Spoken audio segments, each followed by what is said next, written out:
அப்போ கூட இப்போ நமக்கு ஆதரவு அதிகமாகுது.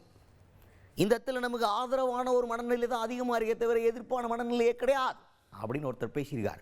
பேசினது யார், மேலும் என்னெல்லாம் பேசியிருக்கிறாரு பார்த்துருவோம் வாங்க. முதல்வர் மு க ஸ்டாலின் அவர் தான் அவங்களுடைய சாதனைகளையும் திட்டங்களின் வளர்ச்சிகள் பற்றியும் ஒரு கூட்டத்தில் மேடை போட்டு பயங்கரமாக பேசியிருக்கார். அந்த இடத்துல பேசும்போது தொண்டர்களுக்கெல்லாம் நிறைய அறிவுரை கொடுத்துருக்கிறார். பொதுவாக இப்போ திமுக ஆட்சியை பற்றி எதிர்கட்சிகள் எல்லாம் என்ன சொல்கிறாங்க அப்படின்னா, ஆன்டி இன்கம்பன்சி இருக்குது, அதாவது இந்த ஆட்சிக்கு எதிரான மனநிலை இருக்குது மக்கள்கிட்ட அப்படின்ற மாதிரி ஒரு வெறுப்பு இருக்குது அப்படின்ற மாதிரி சொல்லிட்டு இருக்காங்க. இதுதான் அவங்களுடைய தேர்தல் பிரச்சாரமாக இருக்குது. ஆனால் திமுகவை என்ன சொல்கிறாரு முதல்வர் மு க ஸ்டாலின் அவர்கள்னா, போன தடவை 2021 இந்த தடவை நம்ம ஆட்சியின் மீதான ஆதரவு மனப்பான்மை மக்கள்கிட்ட சூப்பராக இருக்குது, ஆன்டி இன்கம்பன்சி கிடையாது, ப்ரோ இன்கம்பன்சி இருக்குது, அதை நம்ம எப்படி ஓட்டாக அறுவடை பண்ண போகிறோம் அப்படிங்கிறது தான் நம்மளுடைய வேலையை, அதை நீங்கள் பார்த்துப்பீங்க என்னுடைய தொண்டர்படை அப்படின்ற மாதிரி பேசியிருக்காரு முதல்வர் மு க ஸ்டாலின் அவர்கள். தமிழ்நாட்டு மக்கள் மத்தியில் ப்ரோ இன்கம்ஸ் தான் நிலவுது. ஆளுங்கட்சிக்கு எதிரான மனநிலை எங்குமே இல்லாத நிலைதான் இன்றைக்கு இருக்கு. இதை அப்படியே நமக்கு ஆதரவான வாக்குகளாக மாற்றி வெற்றியை அறுவடை பண்றது உங்க கையில் தான் இருக்கு. 2021 இருந்ததை விட தமிழ்நாடு முழுக்க நமக்கான வரவேற்பும் ஆதரவும் கூடி இருக்கு. தொடர்ந்து தொண்டர்களுக்கு அடுத்ததான் என்ன சொல்றாரு அப்படின்னு பாத்தீங்கன்னா, திமுகன்ற ஆலமரத்துக்கு விழுதுகளாகவும் வேறாகவும் இருக்கிறது தொண்டர்களாகி நீங்க தான் அறிவாலயத்தோட தூண்கள். என்ன பண்ணோம், எல்லா வீட்டுக்கும் போயிட்டு வீடு வீடாக பிரச்சாரம் பண்ணோம், இயல்பாக பண்ணுங்க, அவங்களோட ஒன்றிணைந்து பண்ணுங்க. நீங்கள் நம்மளுடைய சாதனைகளை எடுத்து சொன்னாலே வெல்கம் மை சைல்ட் அப்படின்னு நம்மளை வரவேற்பாங்க. அந்த அளவுக்கு நீங்கள் பிரச்சாரத்தில் சூப்பராக பண்ணணும் அப்படின்ற மாதிரி பேசுகிறாரு முதல்வர் மு க ஸ்டாலின் அவர்கள்.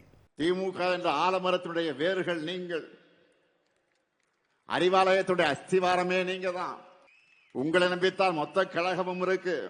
என்னுடைய மொத்த நம்பிக்கை நீங்க தான். வீடு வீடாக போய் பிரச்சாரம் பண்ணுங்க, இயல்பாக பிரச்சாரம் பண்ணுங்க, சகஜமாக பண்ணுங்க, உரிமையோடு பண்ணுங்க. ஒவ்வொரு வீட்டிலையும் நம்முடைய சாதனைகளை எடுத்து சொன்னீங்கன்னா அவங்களே உணர்ந்து நம்மை வரவேற்பாங்க.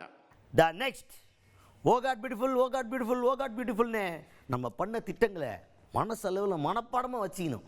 யார் எப்போ கேட்டாலும் டான் டான் டான்னு சொல்கிற மாதிரி ஃபிங்கர் டிப்ஸில் இருக்கணும்.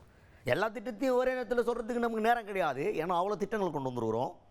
அதனால் நீங்கள் பார்க்குற எல்லா கேட்டகரியிலையும் நம்ம நிறைய திட்டங்கள் பண்ணிடுறோம். மகளிராக இருக்கட்டும், மாணவர்களாக இருக்கட்டும், விவசாயிகளாக இருக்கட்டும், இல்லை தொழில் நிறுவனர்களாக இருக்கட்டும், எல்லாருக்குமே நம்ம ஏதோ ஒன்று பண்ணிடுறோம். அப்போ நம்ம யாரை போய் மீட் பண்ணுறோமோ அவங்க சார்ந்த திட்டங்களையும் சாதனைகளையும் நீங்கள் எடுத்து சொன்னாலே போதும், கைகொட்டி உங்களை வாழ்த்தி தள்ளிடுவாங்க அப்படின்ற மாதிரி பேசியிருக்காரு முதல்வர் மு க ஸ்டாலின் அவர்கள். நாம கவர் பண்ணாத தரப்பே கிடையாது, நம்ம சாதனை பண்ணாத செக்டாரே கிடையாது. எல்லாத்தையும் சொல்வதற்கு நேரம் இல்லாட்டியும் நீங்க யாரை பார்க்கிறீங்களோ அவங்க தொடர்பான திட்டங்களை சாதனைகளை டக்கு டக்குன்னு சொல்ற மாதிரி ஃபிங்கர் டிப்ஸ் எல்லாத்தையும் நீங்க வச்சிருக்கணும். இந்த 5 ஆண்டு காலத்துல நாம நிறைவேற்றிருக்கக்கூடிய திட்டங்கள் தான் அடுத்த 50 ஆண்டு கால தமிழ்நாட்டை வழிநடத்த போகிற ப்ளூ பிரிண்ட். அது மறந்துடாதீங்க. அடுத்து ஒருவேளை இப்போ திமுக கூட்டணிக்கு வாக்களிக்கல மக்கள் அப்படின்னா என்ன நடக்கும் அப்படிங்கிற ஒரு டேஞ்சரஸ் சினாரியோவையும் முன்வைத்திருக்கிறார் முதல்வர் மு க ஸ்டாலின் அவர்கள். நானா நீயே டேஞ்சரஸ்ன்ற அப்படின்னு கேட்டிங்கன்னா நாங்கள் சொல்ல, நீங்கள் ஒருவேளை திமுக கூட்டணிக்கு மக்கள்லாம் வாக்களிக்கலைன்னா மக்களுக்கு டேஞ்சர்னு திமுகலேருந்து முதல்வர் சொல்கிறாரு. எப்படி அப்படின்னு பார்த்தீங்கன்னா, இப்போ திமுக ஆட்சியில் நிறைய நலத்திட்ட உதவிகள் வழங்கிட்டு இருக்கிறாங்க, திட்டங்கள் செயல்படுத்திட்டு இருக்கிறாங்க, மக்களுடைய வளர்ச்சிக்காக பாடுபட்டுட்டு இருக்கிறாங்க முதல்வர் சொல்கிறாரு. அப்படி பண்ணின்னு இருக்கும்போது ஒருவேளை நீங்கள் திமுக கூட்டணி வாக்களிக்காமல் வேறு யாருக்காவது வாக்களிச்சிங்கன்னா முடிஞ்சு, எல்லாமே ஸ்டாப், பினிஷ்ட், எதுவுமே இருக்க. நம்ம வளர்ச்சி பாதையை நோக்கி கஷ்டப்பட்டு கொண்டு போயின்னு இருக்கிறோம், மறுபடியும் நம்மளை வளர்ச்சியிலிருந்து பின்னோக்கி கொண்டு போயிடுவாங்க. இப்போ யார் எங்களை தவிர ஆட்சிக்கு வந்தாலும் அவங்க பிஜேபியோடைய சக்தி தான் அப்படிங்கிறது நிரூபணமாகவே போச்சு. அதனால் நீங்கள் பார்த்துக்குங்க, இப்போ நடக்க போகிற போட்டி இப்போ திமுக கூட்டணிக்கு என்டிஏ கூட்டணிக்கும் இடையில தான் அந்த போட்டி அப்படின்னு நினச்சிங்கன்னா யூஆர் ராங். தமிழ்நாடு அணியா இல்லை டெல்லி அணியா, இதுதான் போட்டி. டெல்லிக்காரனா நம்மளான்னு பார்க்க போகிறோம், அதில் நம்ம தான் காட்டுறதுக்கு எங்களுக்கு ஓட்டு போட்டுருங்க அப்படின்ற மாதிரி பேசியிருக்காரு முதல்வர் மு க ஸ்டாலின் அவர்கள். தற்போதைய சூழல்ல திமுகவை தவிர யார் ஆட்சிக்கு வந்தாலும் அது சர்வ நிச்சயமா டெல்லி பாஜக ஆட்சியாக தான் இருக்கும்னு தெள்ள தெளிவா புரிய வைங்க. நம்ம கூட்டணியை தவிர வேற யாருக்கு வாக்களிச்சாலும் இதுவரை நாம பண்ணிக்கிட்டு வரக்கூடிய நலத்திட்டங்கள் ஸ்டாப் நின்னுடும். தமிழ்நாட்டினுடைய தொகுதி அளவை குறைச்சிருவாங்க. இதுவரை நாம் சாதிச்சு காட்டியிருக்கக்கூடிய வளர்ச்சியை பின்னோக்கி கொண்டு போயிடுவாங்க. வளர்ச்சி அரசியல் மாறி கலவர அரசியல் தான் தமிழ்நாட்டில் நடக்கும்.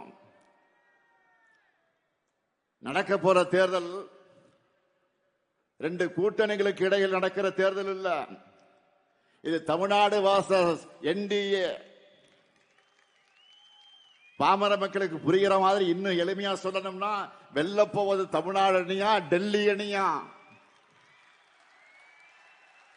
இதை முடிவு பண்ண போறதுதான் இந்த தேர்தல்.